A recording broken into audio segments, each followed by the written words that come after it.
بسم اللہ الرحمن الرحیم۔ محترم ناظرین کرام، السلام علیکم ورحمۃ اللہ۔ نبی کریم صلی اللہ علیہ وآلہ وسلم نے ارشاد فرمایا، جو شخص دو چیزوں کا صدقہ نکالنا اپنے اوپر لازم کر لیتا ہے، اللہ تبارک و تعالی اس کو مالا مال کر دیتا ہے اور اس کی ہر حاجت کو پورا فرماتا ہے اور اس شخص کو ہر بیماری سے روک لیتا ہے۔ دوستو، وہ دو چیزیں کیا ہیں؟ اگر آپ نہیں جانتے تو آپ سے گزارش ہے کہ اس ویڈیو کو لازمی دیکھیے گا۔ ایک دن مولا کائنات حضرت علی رضی اللہ تعالی عنہ مسجد میں خطبہ ارشاد فرما رہے تھے۔ آپ نے ارشاد فرمایا، اگر اپنی زندگی کے غموں سے نجات حاصل کرنا چاہتے ہو اور چاہتے ہو کہ اللہ تبارک و تعالیٰ کی خاص رحمت اور خاص فضل تمہارے شامل حال رہے تو روزانہ ایک چیز کا صدقہ ضرور نکالا کرو۔ ایک شخص نے ہاتھ جوڑ کر عرض کی، امیر المومنین، جلدی ارشاد فرمائیے کہ وہ کون سی چیز ہے؟ مولا کائنات حضرت علی رضی اللہ تعالی عنہما نے ارشاد فرمایا، جب بھی تم صبح نیند سے بیدار ہو جاؤ اور اپنی آنکھیں کھولو تو اللہ تبارک و تعالیٰ سے یوں کہو کہ اے اللہ عز و جل، آج تک جس شخص نے میرا دل دکھایا، مجھے غم اور تکلیف پہنچائی، مجھے تکلیف دی، میں صدقے دل سے اس کو معاف کرتا ہوں۔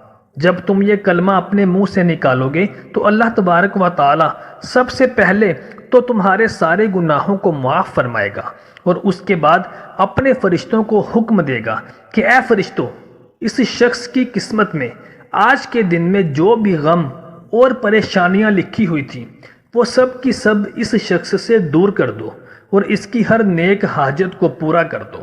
حضرت ابو ہریرہ رضی اللہ تعالی عنہ روایت کرتے ہیں کہ رسول کریم نبی کریم صلی اللہ علیہ وسلم نے ارشاد فرمایا کہ ہر انسان کے ذمہ ہے کہ ہر دن جس میں سورج نکلتا ہے اپنے بدن کے ہر جوڑ کی طرف سے اس کی سلامتی کے لیے ایک صدقہ ادا کرے۔ تمہارا دو آدمیوں کے درمیان انصاف کر دینا صدقہ ہے۔ کسی آدمی کو اس کی سواری پر بٹھانے میں یا اس کا سامان اٹھا کر اس پر رکھوانے میں اس کی مدد کرنا صدقہ ہے۔ نبی کریم صلی اللہ علیہ وسلم نے ارشاد فرمایا کہ اچھی بات کہنا صدقہ ہے۔ ہر وہ قدم جو نماز کے لیے اٹھایا جائے صدقہ ہے اور راستے سے تکلیف دہ چیز کو ہٹا دو، یہ بھی صدقہ ہے۔ حضرت سعد رضی اللہ تعالی عنہ نے عرض کیا، یا رسول اللہ صلی اللہ علیہ وآلہ وسلم، میری والدہ کا انتقال ہو گیا ہے، ان کے ایصال ثواب کے لیے کون سا صدقہ زیادہ افضل ہے؟ نبی کریم صلی اللہ علیہ وسلم نے ارشاد فرمایا کہ پانی سب سے افضل ہے۔ اس پر حضرت سعد رضی اللہ تعالی عنہ نے اپنی والدہ کے ثواب کے لیے ایک کنواں کھدوا دیا۔ راوی مالک ابو داؤد و نسائی۔ حضرت عبداللہ بن مبارک رضی اللہ تعالی عنہ کے پاس ایک شخص حاضر ہوا اور عرض کرنے لگا کہ میرے گھٹنے میں ایک زخم ہے، 7 برس ہو گئے، ہر قسم کی دعا اور علاج کر چکا ہوں، کسی سے بھی فائدہ نہیں ہوتا، بڑے بڑے طبیبوں سے اور حکماء سے بھی رجوع کر چکا ہوں۔ حضرت عبداللہ بن مبارک رضی اللہ تعالی عنہ نے ارشاد فرمایا کہ جس جگہ پر پانی کی قلت ہو وہاں ایک کنواں بنوا دو، مجھے اللہ تبارک و تعالی کی ذات سے امید ہے کہ جب اس میں پانی نکل آئے گا تمہارے گھٹنے کا خون بھی بند ہو جائے گا۔ چنانچہ انہوں نے ایسا ہی کیا اور ان کے گھٹنے کا زخم اچھا ہو گیا۔ فضائل صدقات، حوالہ نمبر 101۔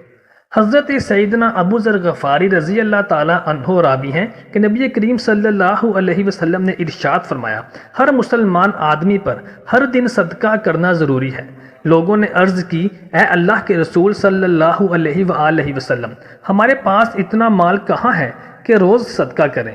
نبی کریم صلی اللہ علیہ وسلم نے ارشاد فرمایا کہ صدقہ کرنے اور ثواب حاصل کرنے کے ذرائع بہت زیادہ ہیں، صرف مال ہی نہیں، سبحان اللہ، الحمدللہ، اللہ اکبر اور لا الہ الا اللہ پڑھنا بھی صدقہ ہے۔ دوسروں کو نیکی کی تلقین کرنا، گناہوں سے روکنا، راستوں سے کانٹے وغیرہ ہٹانا، کسی بہرے آدمی کو زور سے بول کر اپنی بات سنانی، اندھے آدمی کی رہنمائی، یہ سب کام بھی ثواب کے کام ہیں۔ آدمی کو اس کے مقصد کے سلسلہ میں رہنمائی کرنا اور مصیبت زدہ فریادی کی مدد کے لیے دوڑنا بھی صدقہ ہے۔ نیز کسی کمزور کے بوجھ کو جو اس سے نہ اٹھتا ہو اسے اپنے ہاتھ یا سر پر اٹھا لینا بھی صدقہ ہے۔ اوپر کے تمام مذکورہ بالا کام اگر تم کرو تو مالی صدقات کے برابر ثواب ملے گا۔ ترغیب و ترہیب بحوالہ ابن حنان۔ محترم دوستو، امید کرتے ہیں کہ آپ کو ہماری ویڈیو اچھی لگی ہوگی۔ برائے مہربانی اس کو لائک اور شیئر ضرور کیجیے گا۔